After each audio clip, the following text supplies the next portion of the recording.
स्वाहा।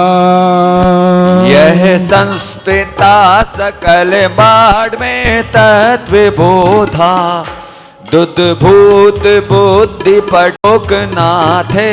स्तोत्रैर्जगत्कृतै चित्त हरेरुदारे, स्तोषैकिलाहिमपितं प्रथमं जिनेन्द्रम्।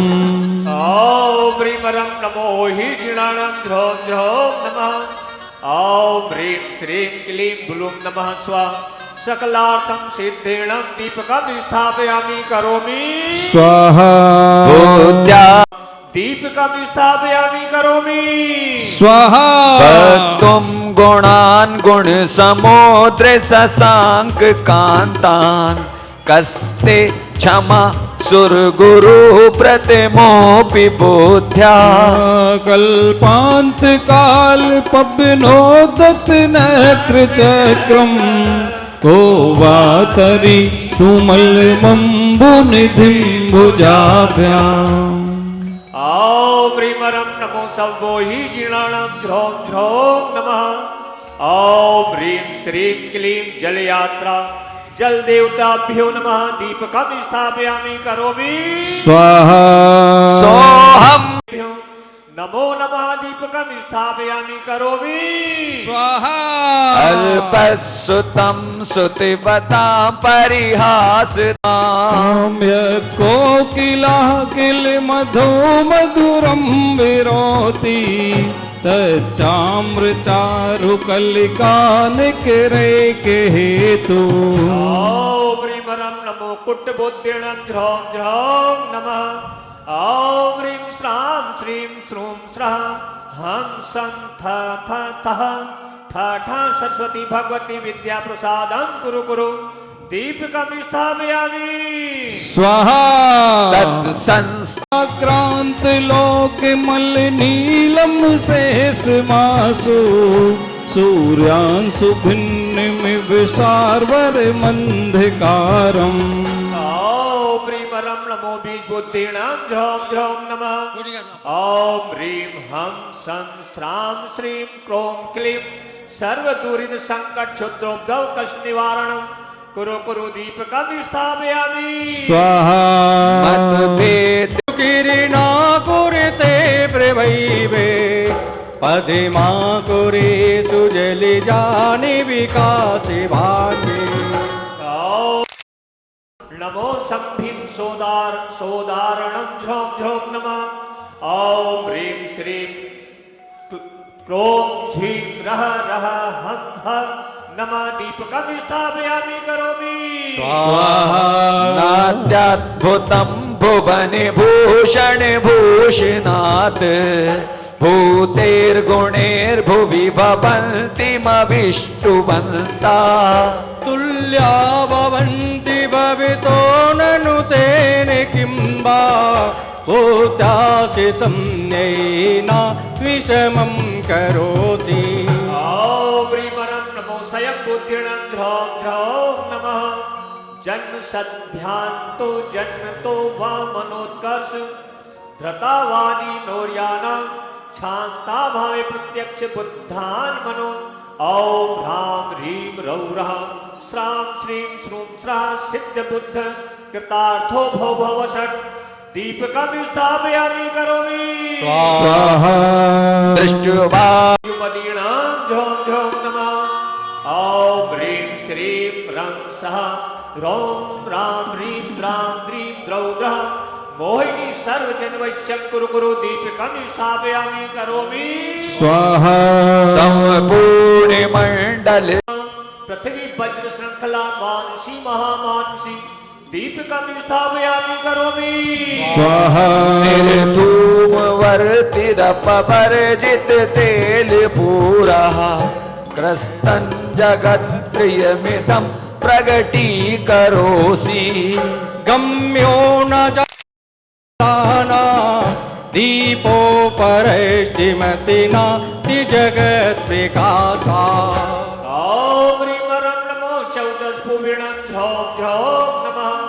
ॐ नमः सुमंगला सुसीमा नाम देवी सर्वसमिहितार्थ वज्र श्रृंखला कुरु कुरु दीपकम स्थापयामि करोमि स्वाहा नास्तान्तरोऽपि न कदाचिदीक्षितोऽसि ओम ह्रीं वरं नमो तत्तवाणं ध्रों ध्रों नमः ओम नमो चक्रेश्वरी देवी चक्रधारिणी चक्रेणानुकूलम साधय साधय शत्रुनुन्मूलय उन्मूलय दीपकम स्थापयामि करोमि उच्चैरे शोकतरु संस्कृतिमुन्मयूख मा भाति रूपममिलं भवितो नितान्ताम् स्पष्टलोशिकिरीमस्ति वदोभितानं बिम्बमिरवेर्विपयो पर मंत्रान् छिंद छिंद मम समीहितं कुरु कुरु दीपकम स्थापयामि करोमि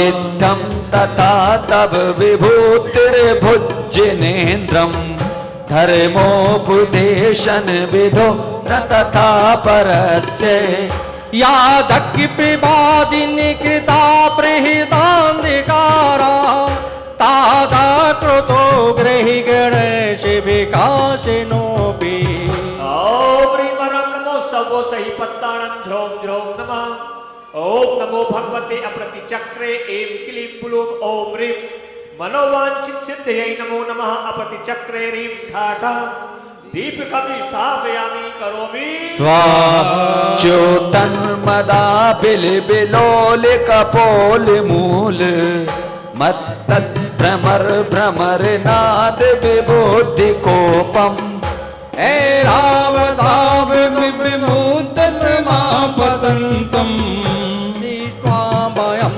भवदिनो भविदासितानाम् ओम ह्रीं वरं नमो मण्डलिनं झों झों नमः ओम नमो भगवते अष्टमहानागकुलोच्चाटिनी कालद्रष्टमतोत्थापिनी परमंत्र प्रणाशिनी देवी सा ओम ह्रीं वरं नमो कायबलिनं झ्रों झ्रों नमः ओम ह्रीं श्रीं क्लीं ह्रां ह्रीं अग्निमुपशमनं शांतिं कुरु कुरु दीपकम स्थापयामि करोमि स्वाहा रक्ते क्षणं समदिकोकिलकण्ठनीलम् क्रोधत्तणं फणिनिमुत्पणिमा रोग शोक दोष ग्रह कप दुम्मच्चाई सुहनाम गहन सकल सूदे ओम नमः दीपकम स्थापयामि करोमि कुर्ताग्रभिन्न गज शोणित बारिवाह वेगावतार तरणातुर्योद्ध भीमे युद्धे जयं दुर्जय पाक्षास्तुते पादे पंकजीवन श्रेणो लभन्ते ओम ह्रीं वरं नमो बहुसविणं ध्रों ध्रों नमः ओम नमो चक्रेश्वरी देवी चक्रधारिणी जिन शासन सेवा कारिणी क्षुद्रोग्र विनाशनी धर्म शांति भगवान हे भगवान हे भगवान हे भगवान हम सब ने आपके जिनालय में बैठकर आचार्य मानतुंगाचार्य द्वारा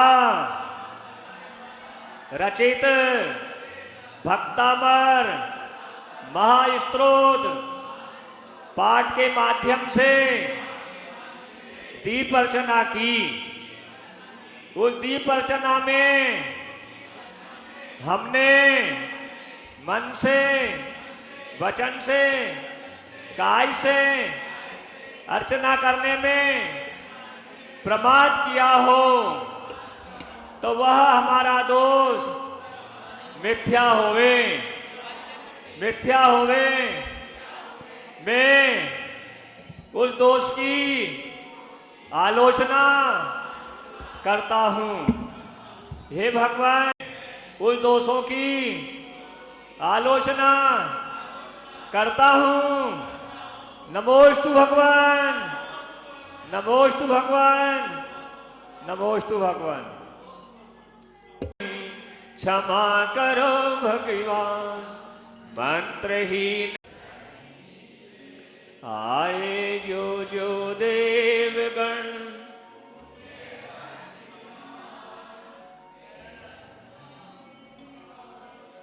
अपने अपने था रहता था।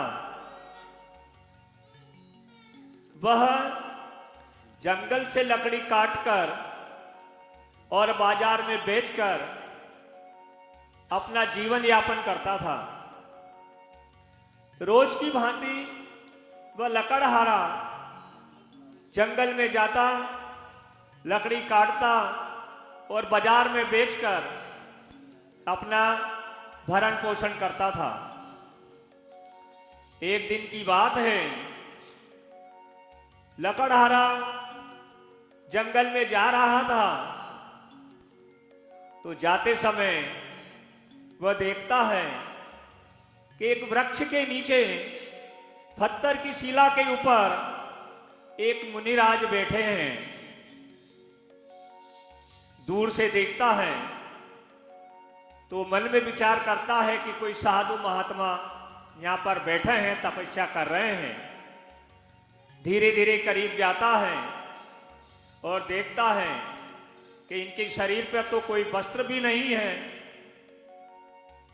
ये तो महातपस्वी है, कोई साधु। और करीब जाता है, देखता है तो उसने कभी देखा था, सुना था कि ये तो दिगंबर साधु हैं, जैन के साधु हैं, महातपस्वी हैं और यहां घनघोर जंगल में बैठकर तपस्या कर रहे हैं। तो उनके पास में जाकर उनके चरणों में नमोस्तु करता है और वहीं उनके पास बैठ जाता है। साधु महाराज ध्यान में थे, तब उनका ध्यान पूरा होता है। तब वो पूछते हैं, भाई तुम कौन हो?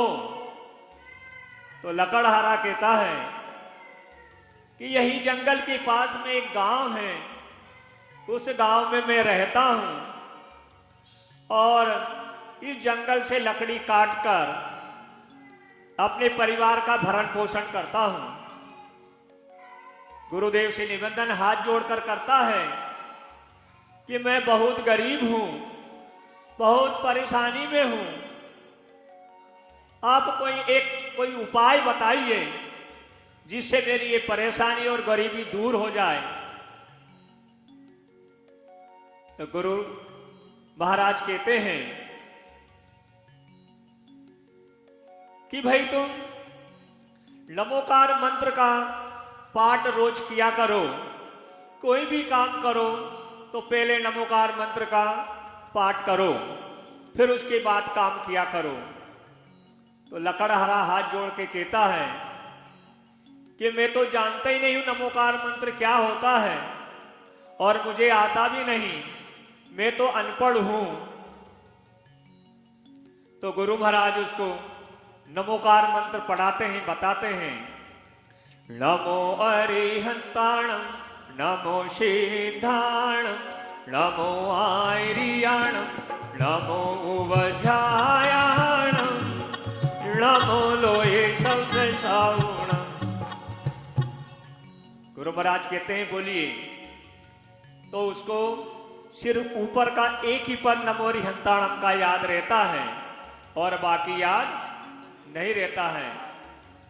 तो गुरु महाराज कहते हैं कि ठीक है, एक ही पद का उच्चारण किया करो। आप कोई भी काम शुरू करें तो पहले नमो अरिहंताणं बोला करो। लकड़हारा जो था वो बड़ा श्रद्धा भक्ति भाव से उस मंत्र को लेकर और जंगल में चला जाता है और वह लकड़ी काटने से पहले बोलता है नमो अरिहंताणं और फिर इसके बाद लकड़ी काटता है। लकड़ी काट के इकट्ठी कर लेता है और उसकी मोली बना के जब सिर पर रखता है तो बोलता है नमो अरिहंताणं। और जब बाजार की ओर चलने के लिए तैयार होता है तो बोलता है नमो अरिहंताणं। अब उसके मन में एक ही श्रद्धा थी कि गुरु महाराज ने मंत्र दिया है और उस मंत्र का मुझे पाठ करना है। रास्ते में चलता जा रहा था और पाठ करता जा रहा था नमो अरिहंताणम। बाजार में पहुंच जाता है और वह बाजार में जब पहुंचता है तो लकड़ी खरीदने वाले पूछते हैं भाई ये लकड़ी कितने की है? तो वो कहता है नमो अरिहंताणम। कीमत नहीं बताता, बोलता है नमो अरिहंताणम और चलता जाता है। दूसरा व्यक्ति पूछता है कि भाई लकड़ी कितने की है? तो वो कहता है नमो अरिहंताणम। फिर आगे बढ़ता है, फिर तीसरा व्यक्ति पूछता है कि लकड़ी कितने की है? तो कहता है नमो अरिहंताणम। तो लोग क्या सोचने लगे वो कि ये तो पागल हो गया। कोई उसकी हंसी उड़ाते थे, कोई मजाक उड़ाता था। इस तरह वो आगे बाजार में बढ़ता जा रहा था। सामने से एक सेठ जी आ रहे थे। वो देखते हैं उसके सिर के ऊपर लकड़ी, अच्छी सूखी लकड़ी है और उनको खरीदना था। तो वो पूछते हैं भाई लकड़ी कितने की है? तो वो कहता है नमो अरिहंताणम। तो सेठ जी मन में विचार करते हैं कि यह तो हमारा साधर्मी भाई है। कौन है? साधर्मी भाई है। देखो कर्म की वजह से ये इसको आज बाजार में लकड़ी बेचना पड़ रही है। तो सेठ जी कहते हैं भाई ठीक है, आप लकड़ी लेके हमारे साथ हमारे घर चलिए। तो लकड़हारा सेठ जी के साथ लकड़ी लेके और उनके साथ पीछे पीछे चल देता है। घर पहुंचता है, सेठ जी लकड़ी रखवा लेते हैं और उस लकड़हारे से कहते हैं कि पहले स्नान करो और ये वस्त्र पहनो। नए वस्त्र देते हैं सेठ जी उसको, क्योंकि उसके शरीर पे फटे पुराने वस्त्र थे, मेल से शरीर पूरा शरीर पर मेल था। सेठ जी उसको स्नान कराते, नए वस्त्र पहनने के लिए देते हैं और कहते अब भोजन करिए। सेठ जी उसको भोजन कराते हैं और भोजन कराने के बाद सेठ जी उसको 5 रुपए देते हैं। तो देखकर आश्चर्यचकित हो जाता है कि रोज तो मेरी लकड़ी 2 रुपए में बिकती थी, आज सेठ जी ने मुझे 5 रुपए दिए, स्नान कराया, नया वस्त्र दिए, भोजन कराया बड़े प्रेम से। तो मन में विचार करता है कि ये उस मंत्र की ही महिमा है जो गुरु महाराज ने मुझे दिया है। उस मंत्र की महिमा की वजह से आज मुझे सेठ जी ने ये सब किया और 2 रुपए की जगह 5 रुपए दिए। वो बड़ा खुश होता है और मन में नमोकार मंत्र का यानी नमो अरिहंताणम का पाठ करते हुए अपने घर पहुंचता है। तो घर पहुंचता तो सेठ उसकी पत्नी देखती है कि ये तो बड़े नए कपड़े पहने हैं इसने और इसका चेहरा रोज की भांति तो नहीं, आज मुस्कुरा रहा है। तो पूछती क्या बात है, आज नए कपड़े और बड़े हंसमुख चेहरा। और झूठी दुनिया से दोनों हाथ खुले रखे, सभी कोई भी हाथ बांध कर खड़ा रहो, तालियां बजाएं, झूमे चमन ले हाथों में। झूठी दुनिया से मन को हटा ले, ध्यान प्रभु के चरण में लगा ले, नसीब तेरा जाग जाएगा, नसीब तेरा जाग जाएगा, नसीब तेरा जाग जाएगा, नसीब तेरा जाग जाएगा। झूठी दुनिया से मन को हटा ले, हो मेरे बाबा को मन में बसा ले, नसीब तेरा जाग जाएगा, नसीब तेरा जाग जाएगा।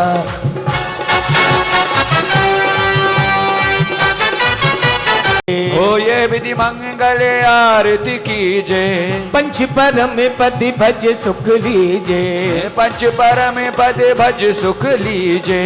पहली आरती श्री जिन राजा, ओ पहली आरती श्री जिन राजा, भव नदी पार उतार जिहाजा, भव नदी पार उतार जिहाजा। और दूसरी आरती सीतन केरी, दूसरी आरती सीतन केरी, सुमरन करत मिटे भव फेरी। ओ बाबा बाबा को मन में बसा ले, ध्यान चरणों में इनके लगा ले, नसीब तेरा जाग जाएगा, नसीब तेरा जाग जाएगा। ओ भगता नसीब तेरा जाग जाएगा, नसीब तेरा जाग जाएगा।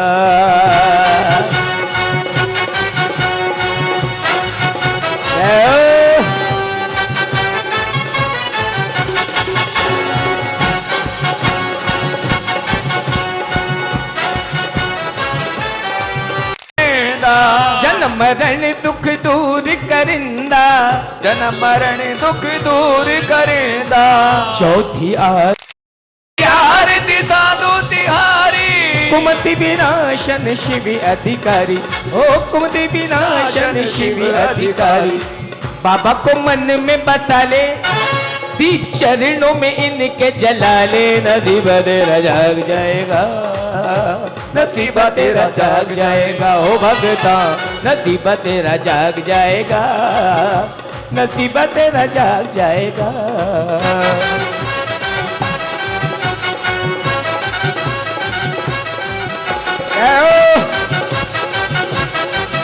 ओ छठी 11 प्रतिमा धारी, छठी 11 प्रतिमा धारी। और शावक बंदो आनंदकारी, शावक बंदो लाल कपूर की बाती।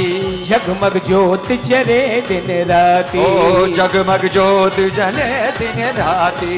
जो ये आरती करे करावे, जो ये आरती करे करावे, सो नर नारी अमर पद पावे, सो नर नारी अमर पद पावे। पारस बाबा सिद्ध प्रभु को नसीब तेरा जाग जाएगा, नसीब तेरा जाग जाएगा, नसीब तेरा जाग जाएगा, नसीब तेरा जाग जाएगा, नसीब तेरा जाग जाएगा, नसीब तेरा जाग जाएगा, नसीब तेरा जाग जाएगा, नसीब तेरा जाग जाएगा। बोलिए पंच परमेश्वरी भगवान की, बोलिए चिंतामणि पार्श्वनाथ भगवान की। चलिए उतारेंगे। देवा सुर नर मुनि जन तुम चरणन की करते नित्य सेवा। ओम जय पारस देवा। और पोष बदिया रस काशी में आनंद अति भारी। प्रभु आनंद अति भारी। अश्वसेन मामा माता और लीनो अवतारी। जय पारस देवा। ओ श्याम वर्ण नभ हस्त काय पग उरग लखन सोहे। स्वामी उरग लखन सोहे। सुरगति अति अनुपम षट भूषण सबका मन मोहे। ओम जय पारस देवा। ओ जलते देख नाग नागिनी को मंत्र नवकार दिया। स्वामी मंत्री नवकार दिया। हरा कमठी का मान ज्ञान का भानु प्रकाश किया। ओम जय पारस देवा।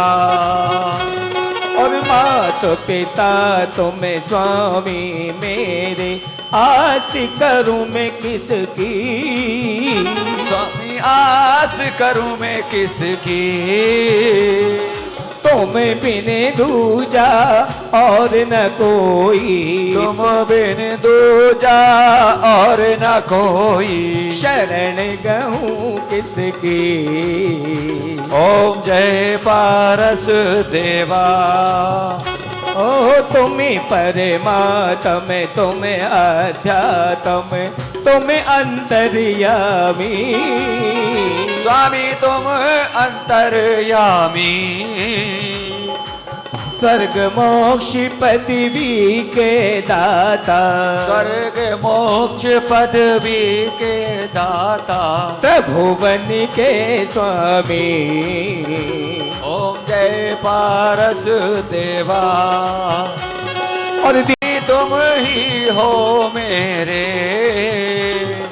दो शिवपुर का वासदास हम, दो शिवपुर का वासदास हम, द्वार खड़े तेरे। ओम जय पारस देवा, ओहो विषय विकार मिटाओ मन का, अर्ज सुनो दाता। स्वामी अर्ज सुनो दाता, और सेवक दोई कर जोड़ प्रभु के, सेवक दोई कर जोड़ प्रभु के, चरणों सिद्धि नाता। ओम जय पारस देवा, ओम जय पारस देवा, स्वामी जय पारसी देवा, ओ बाबा जय पारसी देवा। सुर नर मुनि जन तुम चरणन की, सुर नर मुनि जन तुम चरणन की, करते नित्य सेवा।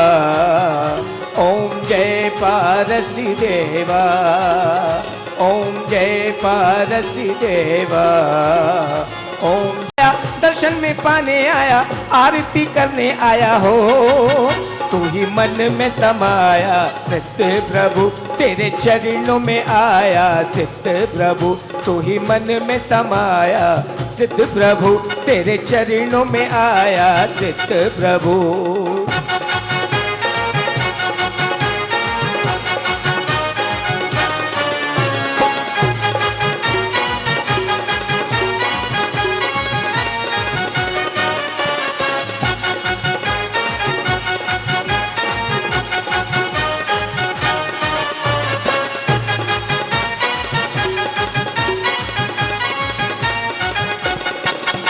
जय सिद्ध चक्र देवा, स्वामी सिद्ध चक्र देवा, करत तुम्हारी निश दिन मन से, करत तुम्हारी निश दिन मन से, सुर नर मुनि सेवा।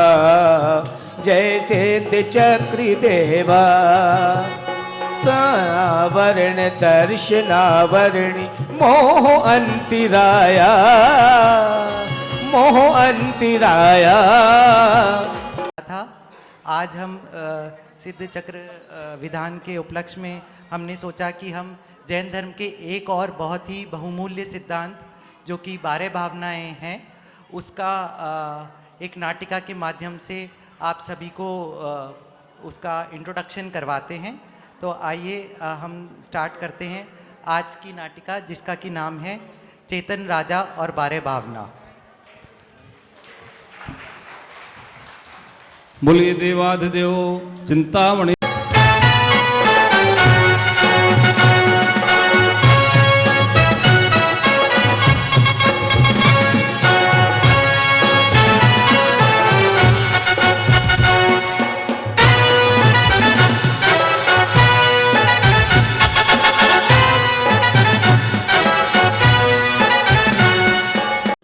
चेतन राजा और उपयोग मंत्री हमारे बीच उपस्थित हैं। अब सुनिए इनका वार्तालाप। राजा राणा छत्रपति हातिन के असवार, मरना सबको एक दिन अपनी अपनी बार। फोटो में आ रहे थे, फोटो में आ रहा। हाँ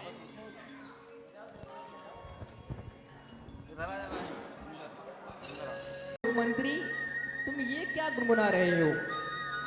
क्या महाराज, आप इतना भी नहीं जानते? मैं 12 भावनाओं का चिंतन कर रहा हूँ। 12 भावना? ये क्या होती है? मैंने तो साल की 12 महीने सुने हैं, 12 ज्योतिर्लिंग सुने हैं और 12 राशियां भी सुनी हुई हैं। ये 12 भावना क्या भला है? अरे मेरे भोले महाराज, क्या आप 12 भावनाओं के बारे में नहीं जानते? ये तो मनुष्य के कल्याण की प्रथम सीढ़ी हैं। मनुष्य के कल्याण की? वो जी कैसे? जी महाराज, ये तो मनुष्य को वैराग्य उत्पन्न करवाने के लिए माँ के समान है। हमारे शास्त्रों में प्राचीन काल से ही इसका लिपिबद्ध उल्लेख मिलता है और इनमें कही हुई बातें आज भी उतनी ही प्रमाणिक हैं जितनी हजारों वर्ष पूर्व थी। अच्छा, मगर मुझे समझ में नहीं आया, मुझे विस्तार से समझाओ उपयोग मंत्री। चलो महाराज, 12 भावनाओं को विस्तार से समझते हैं। इनमें प्रथम भावना अनित्य भावना है, यानी कि इस संसार में कुछ भी स्थायी नहीं है महाराज, सब कुछ क्षण भंगुर है। और इसको और विस्तार से समझने के लिए मिस जूली के घर चलते हैं। मिस जूली के घर? जी। वहाँ क्या बताएंगे आप? जी महाराज, इसको वहाँ पे जाके हम इस भावना को विस्तार से समझते हैं। चलिए ठीक है, चलते हैं मिस जूली के घर।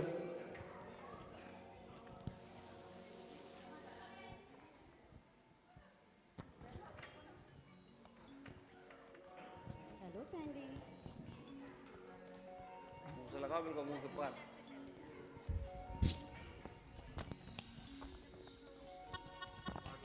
हेलो सैंडी, कैसे हो?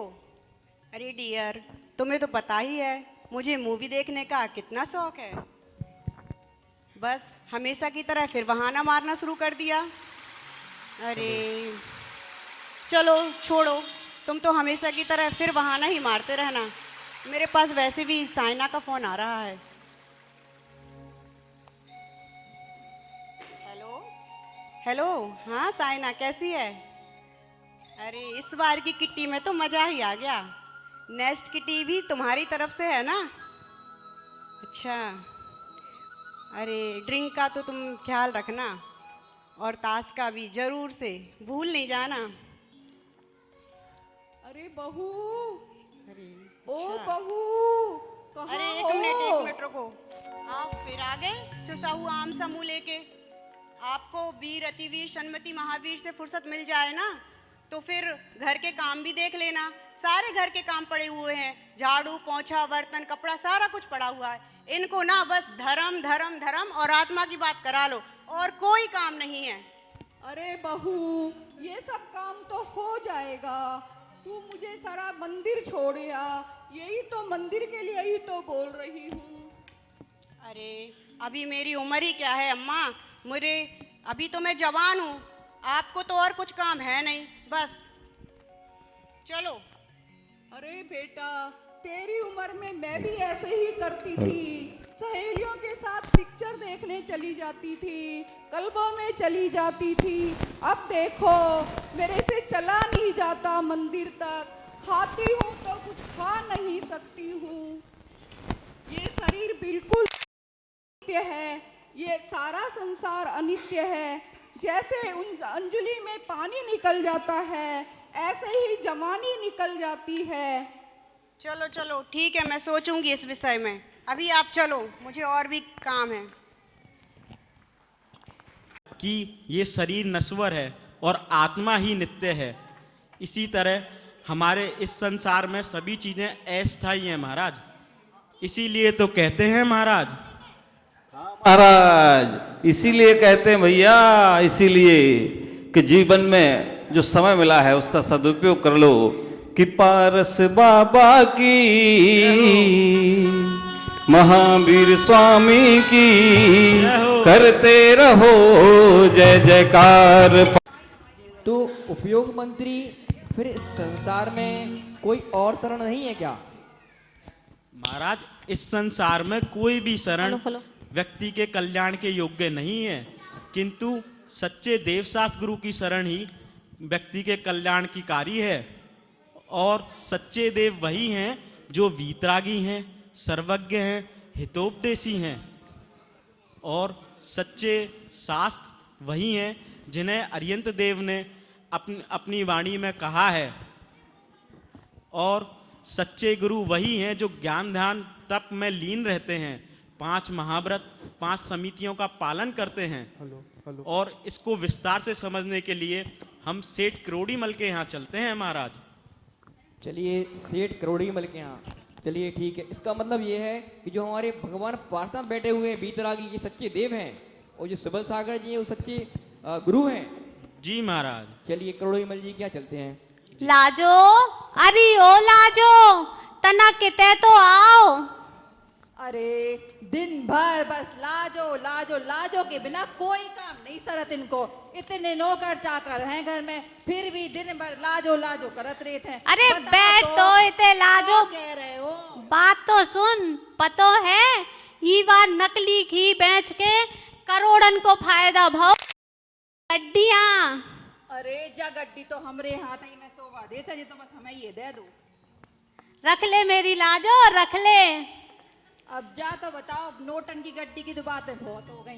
अब जा बताओ कि अपनी बात याद है, कछु याद है कि नहीं? अपनी सालगिरह आ रही है। हाँ हाँ मेरी लाजो याद है, अपनी शादी की सालगिरह आ रही है। अब जा बताओ, शादी की सालगिरह पर जा साल का दे रहे हो? हिरन को हार ले लो लाजो। हिरन के हार और सोने के हार तो लॉकर में इतने पड़े हैं। और जा बताओ कि पिछली बार तो पेरिस ले गए थे, अब जा बार कितने ले जावे की प्लानिंग कर रहे हो? ई बार तीर्थ यात्रा चलेगा। अबे अपनी उम्र है का तीर्थ यात्रा? अपनी सरमनी नहीं है? हाँ हाँ सरमनी, हाँ जानत है जानत है। अपने उनके पति ने उनके बर्थडे पे वह हीरोइनी नहीं है, वह करिश्मा कपूर, वह बुलाओ तो जा बताओ। हमें तो वह हीरोइनी नहीं है अपनी, वह नई नई चल रही है कटरीना कैफ, वो चिकनी चमेली वाली। हाँ चिकनी चमेली। बस भाई को डांस करना और भाई के संग डांस करने। हाँ बस ससुरी कितो कमात हुई है एक फिल्म से, अपने पास पैसन की कमी है का कछु बुला दे है उनको भी। चलो ठीक है, अब जा बात तो नक्की हो गई। अब जो पान को थोड़ा सा बीड़ा है जा पी लो, जा तुम्हें तो बनवाओ तो। हाँ ले आओ। अरे हाय हाय हाय, अरे क्या हुआ सेठ जी को? अरे रामू श्यामू शालू कोई तो आओ, क्या हुआ सेठ जी को? अरे जो हाथ तो चले रहो। अरे अबे तो बसियत भी नाम नहीं भाई मेरे। लाजो जो हाथ तो उठा ही नहीं रहो। अरे कोई फोन तो लगाओ, विकास है अमेरिका, फोन लगाओ तो सही कोई के लाने। अरे एक डॉक्टर फोन लगाते सबसे पहले। लगाओ डॉक्टर को बुलाओ। हेलो डॉक्टर सेठी आप जल्दी आइए। डॉक्टर सेठ जी को पता नहीं क्या हो गया, मैं अपनी मर्सिडीज भेजती हूँ, जल्दी आइए।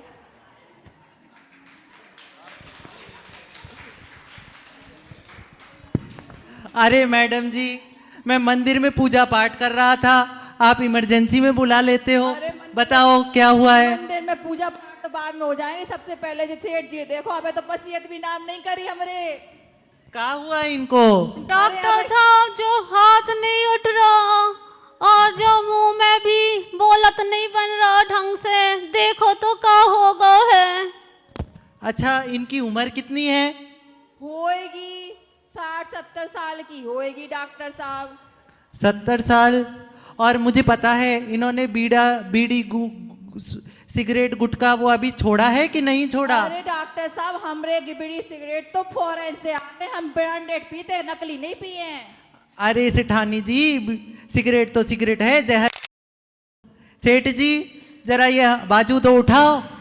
जा तो उठ रही है डॉक्टर साहब, और ये उठाओ। हाथ नहीं चल रहा। ये कब से नहीं चल रहा?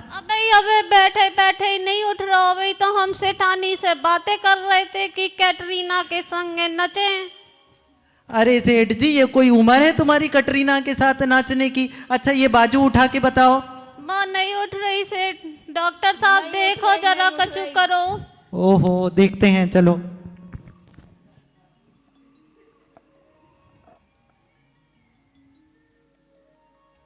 ये आँख इधर घुमाओ जरा, इधर घुमाओ। अरे आंख में कछु नहीं है डॉक्टर, हाथ में है। मैडम जी इनको तो अक्यूट स्ट्रोक हुआ है।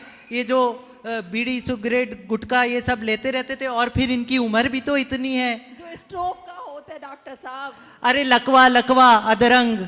चलो कोई बात नहीं, मैं अपने पास से ये इंजेक्शन दे देता हूँ, पर इसका पेमेंट ये देखिए, ये इम्पोर्टेड इंजेक्शन है, इसका 2.5-3 लाख रुपए तो लगेगा, और बाकी मेरी फीस तो है ही है। 2.5-3 लाख?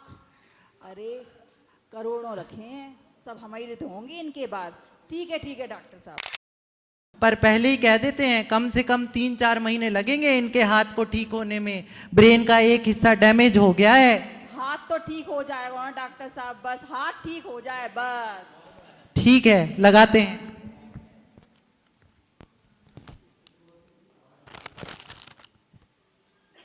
ठीक है, आप मेरी फीस मेरे अकाउंट में ट्रांसफर कर दीजिएगा। अकाउंट नहीं, हमारे पास तो कैश ही है, कैश ही ले जाओ आप तो।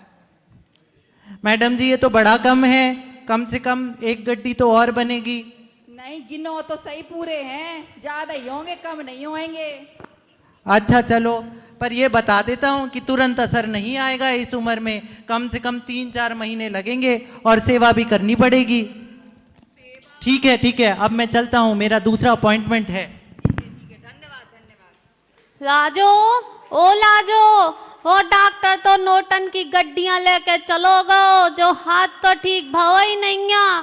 तुम तो बे अघोरी बाबा ढोंगी मल को बुलाओ, बे कछु करें। सही कह रहे हो तुम तो, ये डॉक्टर साहब तो फीस ले जाते हैं, उन्हें आज जात तो कछु है नहीं है।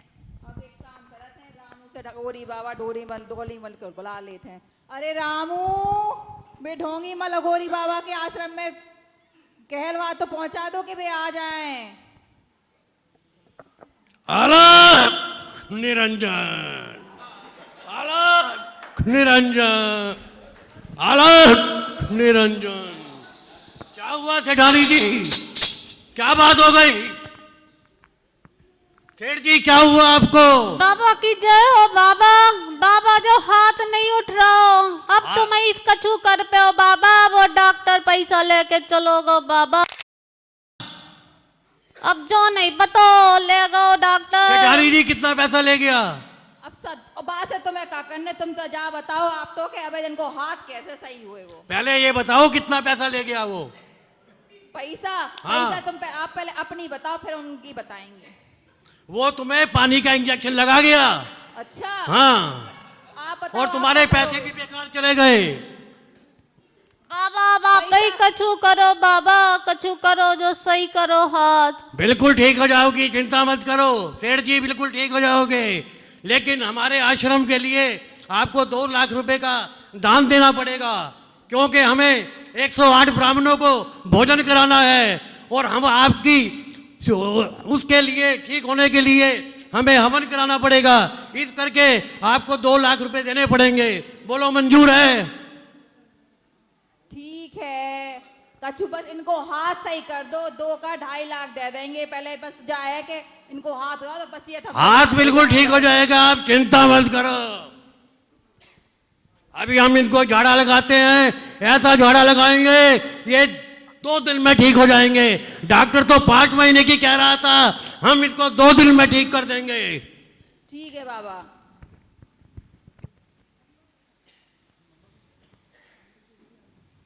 जो का है बाबा?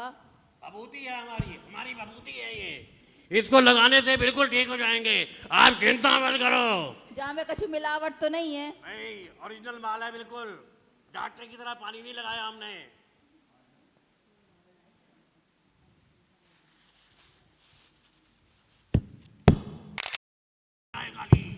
जय काली कलकत्ते वाली तेरा वचन ना जाए काली, जय काली कलकत्ते वाली तेरा वचन ना जाए काली।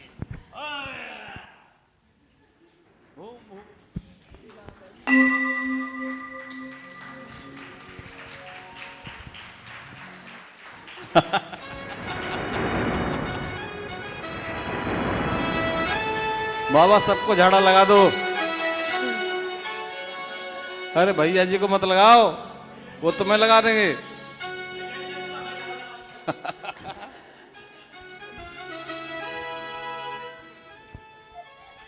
जोरदार तालियों से इनका उत्साह बढ़ाएं। अरे ना डॉक्टर की डॉक्टरी काम आई और ना तंत्र मंत्र काम आए।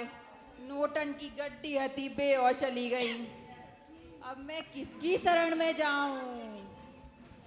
देखा महाराज, इतना बड़ा सेठ डॉक्टर को भी बुलवा लिया, किंतु लाइलाज बीमारी और मृत्यु से कोई नहीं बचा सकता महाराज। इसीलिए तो कहते हैं महाराज। हाँ, उपयोग मंत्री सही कहा। अरे इसीलिए तो कहते हैं कि पारस बाबा की, जय हो। महावीर स्वामी की, करते रहो जय जयकार। पारस बाबा की, महावीर स्वामी की, किशोबल सागर की, करते रहो जय जयकार। सेठानी का स्वार्थ देखो, सेठानी ने तो अपने स्वार्थ के लिए अपने सेठ जी को भी नहीं छोड़ा। और ये संसार बहुत वास्तव में बड़ा अजब है। तो इस संसार में सुख कहाँ है? संसार और सुख, हा हा हा हा हा हा। क्या मजाक करते हो महाराज, इस संसार में कहीं भी सुख नहीं है। चलिए इसको समझने के लिए सुकेश अंबानी के ऑफिस चलते हैं। सुकेश अंबानी? जी महाराज। चलते हैं। अंबानी जी अपने दफ्तर में विराजमान हैं। जोरदार तालियों से अंबानी जी का स्वागत कीजिए। हाँ,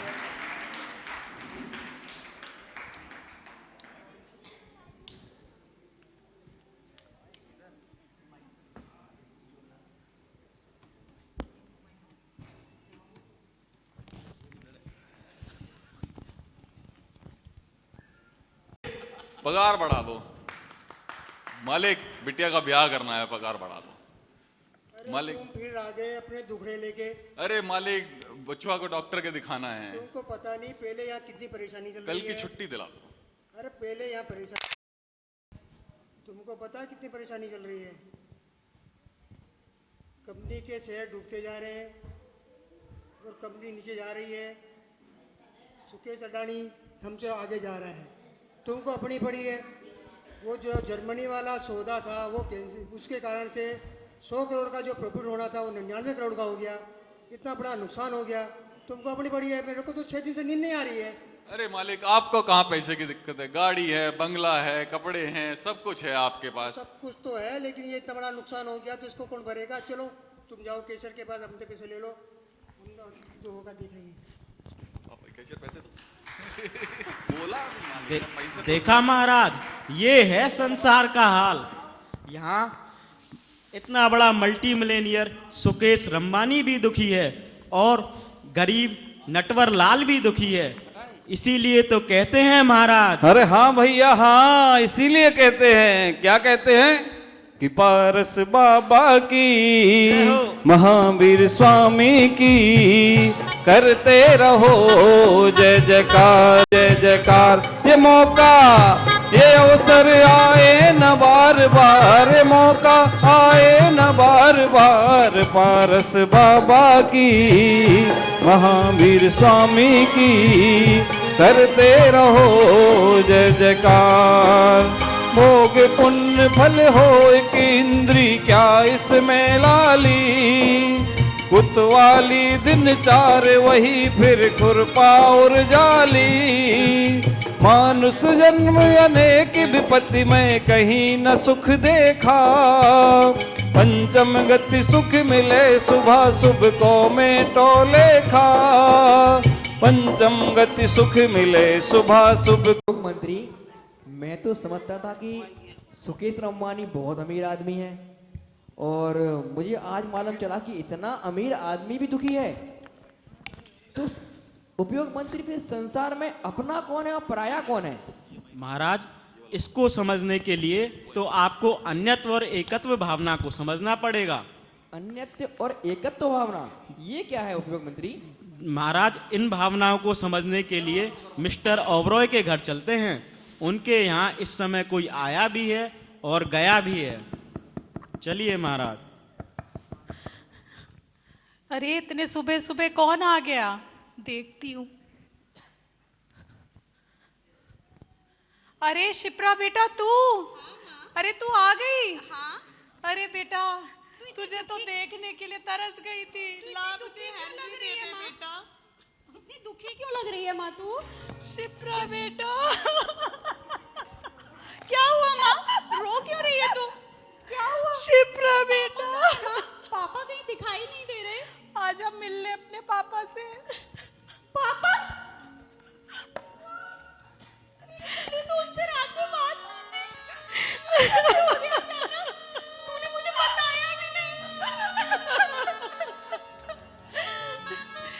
कैसे बताती तेरे को, तेरा फोन ही नहीं लग रहा था। एक तो तुम अमेरिका वाले जब देखो बिजी रहते हो, एक फोन तक नहीं उठा सकते हो। हाँ, मैं तो पापा को सरप्राइज देना चाहती थी। मैं चाहती थी कि वो अपने नवासे से मिले, वो हेनरी से मिलकर कितना खुश होते माँ। तुझे पता है तेरे पापा हेनरी को देखने के लिए रोज इंतजार करते थे, रोज याद करते थे कब आएगी शिप्रा, कब मैं अपने नवासे से मिलूंगा। और देख तू हेनरी को लेके आई है और तेरे पापा ही नहीं रहे। पापा ये घर बार रिश्ते नाते एक पल में ही छोड़कर चले गए। अब उनकी इतनी प्रॉपर्टी। देखना बेटा, हेनरी भी इस दुनिया में खाली हाथ आया है और तेरे पापा भी खाली हाथ ही चले गए, एक धागा भी नहीं ले गए हो। तू सही कहती है माँ, इस दुनिया में हर कोई खाली हाथ आया और खाली हाथ ही चला गया माँ। अब क्या होगा? शिप्रा बेटा, तुझे याद है वो अपने घर के बाहर जो नीम का पेड़ है? हाँ माँ। उस पे कितने पक्षी आते हैं। हाँ। देख हर शाम को हजारों पक्षी आते हैं उस पर और सब अपना रैन बसेरा करते हैं।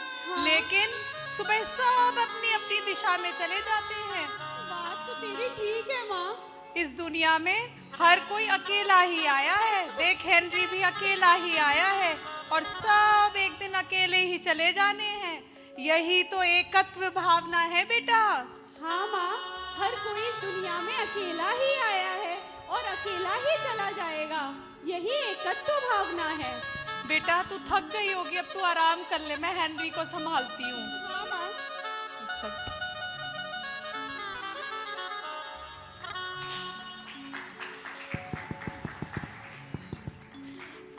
अरे शिप्रा बेटा, देख तो कौन आ गया। हाँ माँ, मैं देखती हूँ। अरे रामू काका। अरे शिप्रा बेटा, दूध ले ले जरा। अरे माँ, अरे माँ, ये तो वही रामू काका है ना जो इतने सालों से हमारे यहाँ दूध दे रहे हैं। हाँ, ये तेरे रामू काका ही हैं, यही दूध देते हैं। ये तो वही रामू काका है ना माँ जो दूध में पानी कम और पानी में दूध ज्यादा मिलाते थे। क्यों रामू काका? आजकल प्योर दूध किसको डाइजेस्ट होता है? अच्छा रामू काका, आपकी पुरानी बातें अभी यूं ही चल रही हैं। देखना शिप्रा, कैसी अजीब जिंदगी है। जैसे दूध और पानी एक दूसरे में एकम एक हो जाते हैं, बिल्कुल वैसे ही हमारी आत्मा और शरीर है। ये हाँ माँ, बात तेरी बिल्कुल ठीक है। तुझे पता है, लेकिन जब हम अग्नि में तपाते हैं दूध को तो मलाई, जल, मावा सब अलग अलग हो जाते हैं। हाँ, बिल्कुल वैसे ही हमारा शरीर भी है। तप और धर्म के प्रभाव से हम अपनी आत्मा और शरीर को अलग कर सकते हैं। तू बिल्कुल ठीक कहती है माँ। आज मैंने जीवन का सार जाना। इसी को तो बेटा अन्यत्व भावना बोलते हैं। हाँ माँ, यही एकत्व और अन्यत्व भावना है। जय जय। इसका मतलब ये हुआ कि जो ये संसार है इसमें पति, पत्नी, दोस्त, यार सभी लोग सिर्फ मरगट्टा के साथ जाएंगे। मैं अकेला ही आया था और अकेला ही जाऊंगा, मेरा कोई साथ नहीं जाएगा। जी महाराज, यही संसार का सच है कि जीव अकेला आया था और अकेला ही जाता है। कोई भी परिजन, धन संपत्ति कुछ भी साथ नहीं जाता। मैं तो पति, पत्नी, बच्चों को, अपने दोस्त यारों को अपना मानता था, मगर आज इस एकत्व भावना से समझ में आया कि संसार में कोई अपना नहीं है। जी महाराज, यही एकत्व भावना है। अब अन्यत्व भावना को समझते हैं महाराज। ये देह अलग है और आत्मा अलग है। अगर देह में जान होती तो मुर्दा भी जिंदा होता, परंतु देह और चेतन अलग अलग हैं महाराज। यही अन्यत्व भावना है। इसका मतलब जो मेरा शरीर है और आत्मा है ये दोनों पृथक हैं, दोनों अलग हैं। मतलब मेरा शरीर और आत्मा एक नहीं है। तुम ये कहना चाहते हो उपयोग मंत्री? जी महाराज, आपने देखा नहीं, सेठ जी के मरने के बाद उनकी देह यहीं रह गई और आत्मा अपने स्थान पर चली गई, इसीलिए तो कहते हैं महाराज। बिल्कुल राजा, इसीलिए कहा है कि संसार एक मेला है, इसमें जीव अकेला है, इसलिए समय रहते समय का सदुपयोग कर लो राजन। कि पारस बाबा की, महावीर स्वामी की, महावीर स्वामी की करते रहो जय जयकार। जिनमें मरे अकेला चेतन सुख दुख का भोगी, और किसी का क्या एक दिन ये देह जुदा होगी। केसर चंदन पुष्प सुगंधित वस्तु देख सारी, देह परसते होगी कि मेरे गुरुवर की करते रहो जय जयकार। ये मौका ये अवसर आए न बार बार। भावना को समझते हैं। अगली भावना असुचि भावना है। उसको समझने के लिए चलिए किसी रोगी महिला को देखते हैं।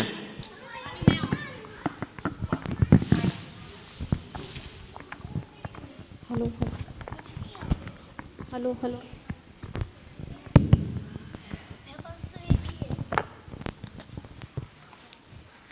अरे नेहा, कहाँ थी इतने दिनों से? दिखाई नहीं दी, ना किसी पार्टी में ना मंदिर में। ये तेरे चेहरे को क्या हुआ और ये अजीब सी बदबू कैसी आ रही है तुझसे? अरे देखती नहीं कि चेहरे पर फोड़े फुंसी हो गए हैं, इनमें से पीक निकल रही है, इतनी दुर्गंध आ रही है, मुझे तो समझ ही नहीं आ रहा इनका क्या करूं, कैसे ठीक होंगे ये। अरे तूने स्किन स्पेशलिस्ट मिस्टर विनोद को नहीं दिखाया क्या? अरे दिखा लिया, डॉक्टर विनोद क्या, डॉक्टर सेठी को भी दिखा लिया। लगा रही हूँ, कहते हैं अंदर की गंदगी है जो बाहर आ रही है। मुझे तो पता ही नहीं था कि हमारा शरीर कितनी गंदी चीजों से मिलकर बना है। चल तू चिंता ना कर, मेरे पास बहुत से ब्यूटी प्रोडक्ट्स हैं, तू उन्हें यूज कर, हो सकता है तेरी ये बीमारी ठीक हो जाए। चल तेरे कहने से ये भी करके देख लेती हूँ। ये देख, लॉरियल की क्रीम है, इसको लगा के देख। सब कर लिया, लॉरियल क्या, लैक्मे की क्रीम भी लगा ली, बट कोई फायदा नहीं, कोई इफेक्ट नहीं। ये देख, ये यूज करके देख, केसर चंदन का लेप है, इससे तेरी ये दुर्गंध भी दूर हो जाएगी। ये कौन सी कंपनी का है? मैं तो बाबा रामदेव तो सारे जितने भी आयुर्वेदिक सब यूज कर चुकी हूँ चंदन केसर का लेप, बट देख कुछ भी फर्क नहीं समझ आता। मुझे तो समझ ही नहीं आ रहा ये कैसे ठीक होगा। लगता है कितनी हमारा शरीर कितना अंदर से गंदा है। 7 मल द्वार होते हैं, उनमें से पूरे टाइम मल बाहर निकल रहा होता है। कितनी अपावन हमारा शरीर है। एक मक्खी के पंख की तरह कोमल होता है हमारा शरीर, बाहर से तो कोमलता दिखती है, बट अंदर से पूरे टाइम ही शरीर से रुधिर और मल और सब चीजें निकलती रहती है। अब मुझे तो लगता है वो जितने भी ब्यूटी प्रोडक्ट्स हम यूज करते हैं और जितने सुगंधता वाले यूज करते हैं, उल्टा दुर्गंध ही आती है। मुझे तो लगता है कि इन ब्यूटी प्रोडक्ट्स को यूज ही नहीं करना चाहिए। और आज से मैं हिंसा से बने हुए beauty products, lipstick, nail paint सबका त्याग करती हूँ। यही असुचि भावना है। ये शरीर हमारा कितना अपावन है, ये शरीर कितना हमारा दुर्गंध युक्त है, इसके अंदर कितना गंध भरा हुआ है। हमें तो बाहर से जो साफ चमड़ी दिख रही है, ये तो सब हमारा छलावा है। तुम ये बताओ उपयोग मंत्री, इस संसार से पार लगाने की क्या रास्ता है? इस संसार से पार लगाने के लिए जिन आगम में और केवली भगवान ने मार्ग बतलाया है महाराज, उसके लिए आपको आश्रव भावना, संबर भावना और निर्जरा भावना को समझना पड़ेगा। इन भावनाओं को समझने के लिए चलिए निषाद राज खेवट के पास चलते हैं महाराज। निषाद राज खेवट के पास? जी महाराज। ठीक है उपयोग मंत्री, बताइए क्या होती हैं ये भावनाएं?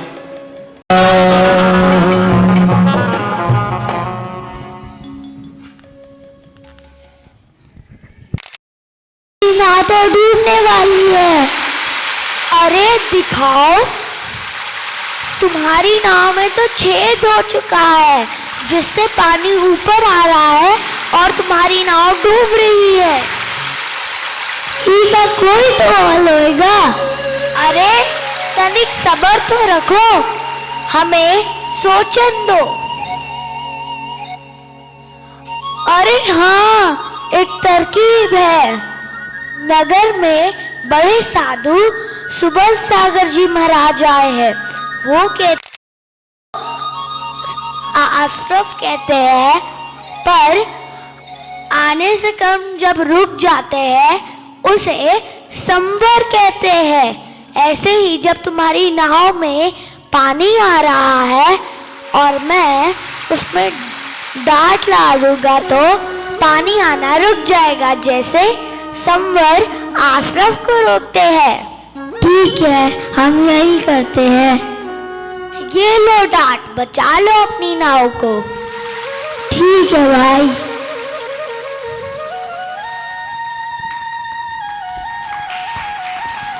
इसका मतलब ये है कि कर्मों को जो आ रहे हैं, तो आश्रव कैसे होगा उपयोग मंत्री? आश्रव कितने प्रकार का होता है?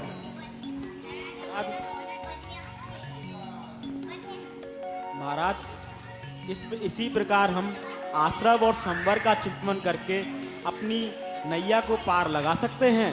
और ये आश्रव 57 प्रकार का होता है महाराज। 5 मिथ्यात्व, 12 अवृत्ति, 15 योग और 25 कसाय। इस प्रकार टोटल 57 तरीके का होता है महाराज। और इसीलिए कहते हैं महाराज। हाँ जी महाराज, इसीलिए कहते हैं कि समय रहते समय का सदुपयोग कर लो महाराज। मंत्री, आश्रव तो समझ में आ गया, अब ये संवर कैसे होगा?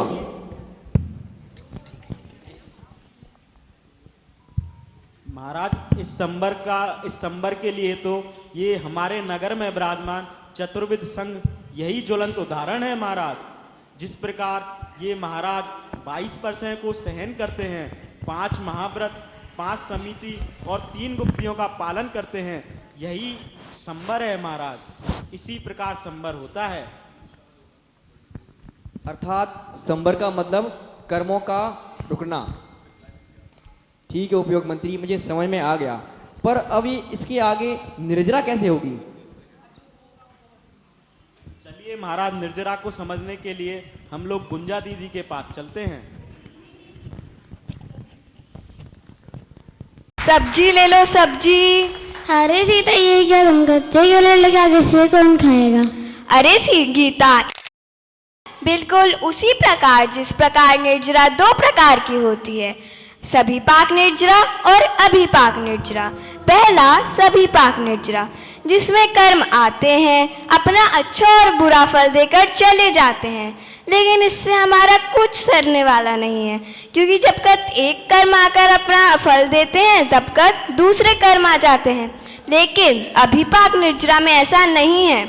अभिपाक निर्जरा में हम तप और त्याग कर कर्मों को नष्ट कर देते हैं और दूसरे कर्मों को बंधने नहीं देते, जैसा हमारे जैन मुनि महाराज करते हैं।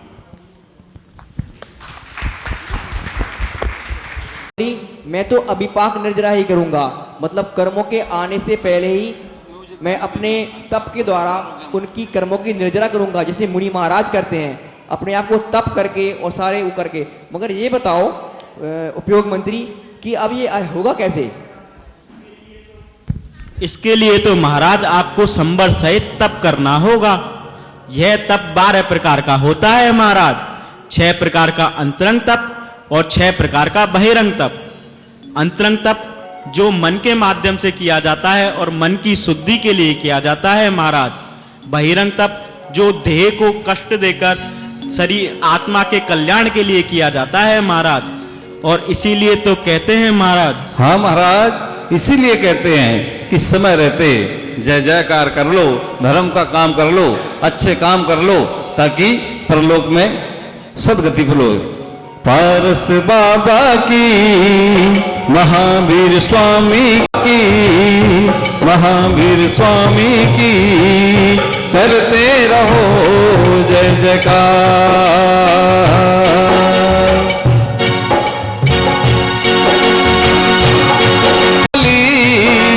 पहली सबके होए रही कुछ सरे काज तेरा, दूजी करे जो उद्यम करके मिटे जगत फेरा कि पारस बाबा की महावीर श्रव, संवर और निर्जरा ये अब समझ में आ गया है और इस संसार से कुछ वैराग्य भी हो रहा है इन भावनाओं को समझते हुए।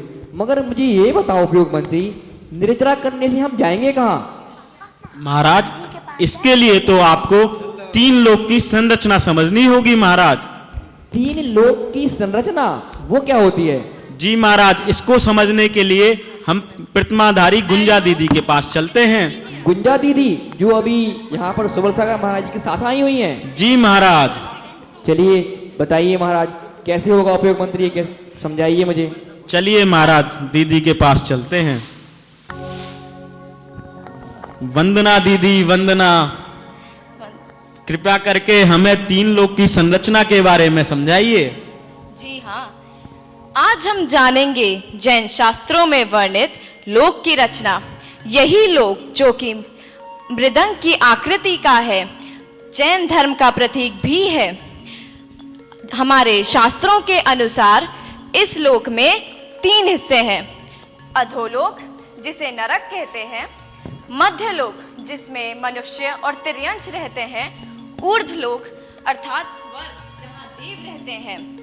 3 लोक के सबसे ऊपर चंद्रकाकृति सिद्ध शिला को दर्शाती है, जो कि हमारा अंतिम लक्ष्य है।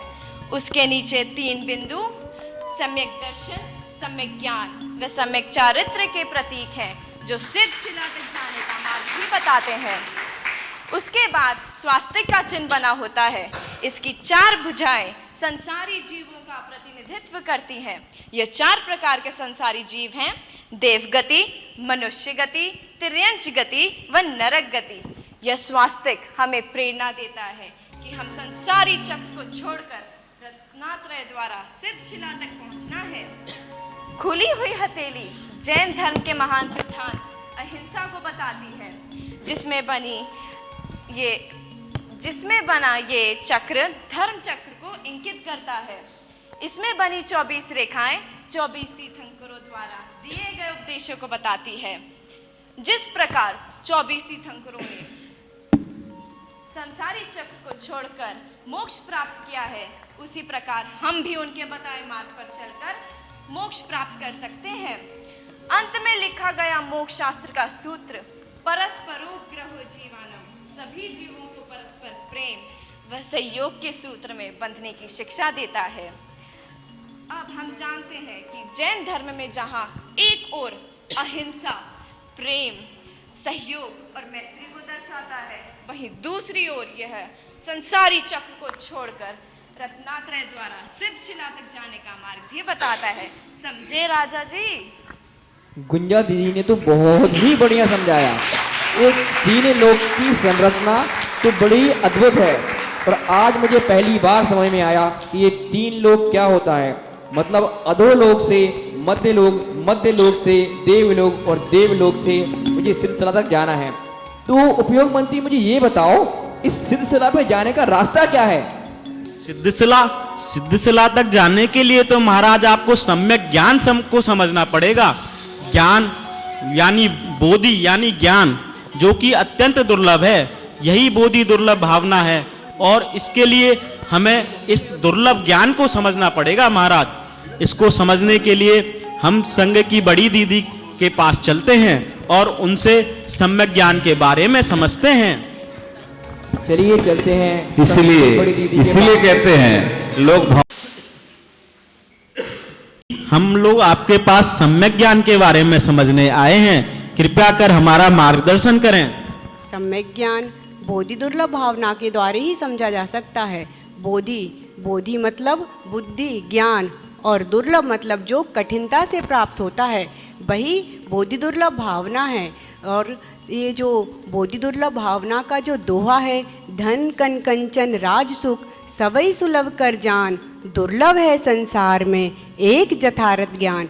धन दौलत, रुपया, पैसा, गाड़ी, बंगला, बुद्धि, यहाँ तक का सब कुछ आपको आसानी से मिल सकता है, लेकिन जो सम्यक ज्ञान है ये आसानी से नहीं मिलता। हमारे जो मुनिराज हैं उनको सम्यक ज्ञान कहीं बाहर से नहीं मिला, उन्होंने अपने अंदर से ही लिया है। इसके बारे में आप बहुत अच्छी तरह से मुनि से ही कल पूछ लीजिएगा। अभी मेरा सामायिक का टाइम है भैया।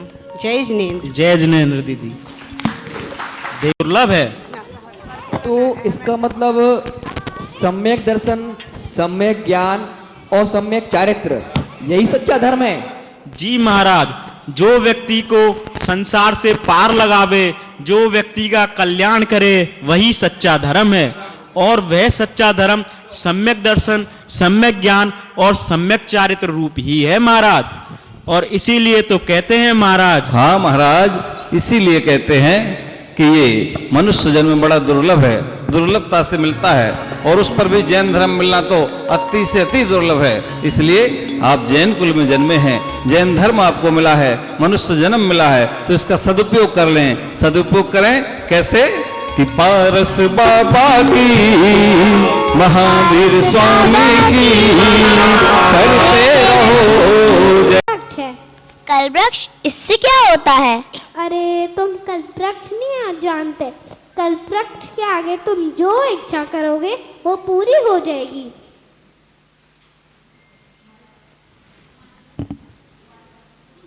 और ये तुम्हारे पास किसकी चित्र है? यह वर्तमान धर्म के शासन नायक भगवान महावीर का चित्र है। यह धर्म भावना के प्रतीक है।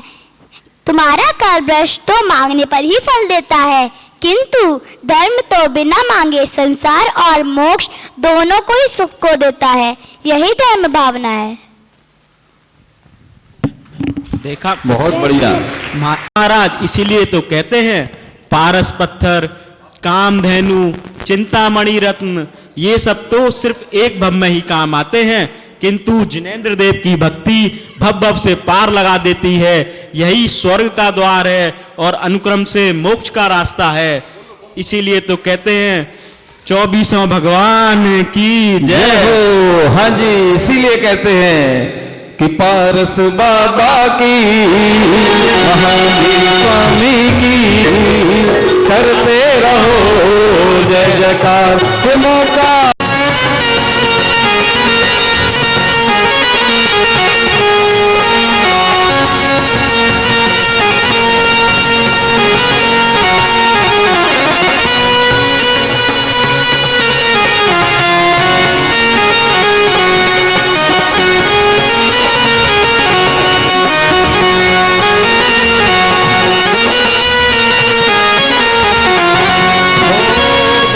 अहिंसा परमो धर्मा ही सच्चा जानो। जो पर को दुख दे सुख माने, उसे पतित मानो। वीतराग सर्वज्ञ दोष बिन सिरजिन की वाणी। 12 भावनाओं को सुनकर इस संसार की मुझे दशा समझ में आ चुकी है। इस संसार में ना तो कोई अपना है और ना कोई पराया है। इस संसार में मैं अकेला ही आया था और अकेला ही जाना है। मुझे इस संसार में बस एक ही मार्ग है, वो है धर्म का मार्ग। और ये 12 भावनाएं हमें ये बताती हैं कि किस तरीके से हमारे अंदर के संसार से पार कैसे लगेगा। हम संसार से व्रत करने के लिए भावनाएं पढ़ना और समझना और उनको मन में ध्याना बहुत आवश्यक है। मैं इन 12 भावनाओं को समझते हुए मुझे संसार से वृत्ति हो चली है, मगर मैं अपने संसार में अपने परिवार के साथ में रहते हुए मैं धर्म करना चाहता हूं। तो इसलिए मैं आज श्रावक के 12 व्रतों को धारण करता हूं।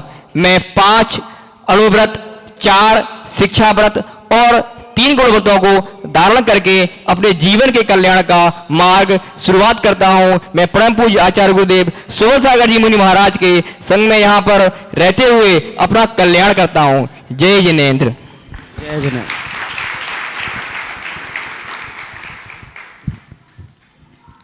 ठीक है, जय जिनेंद्र।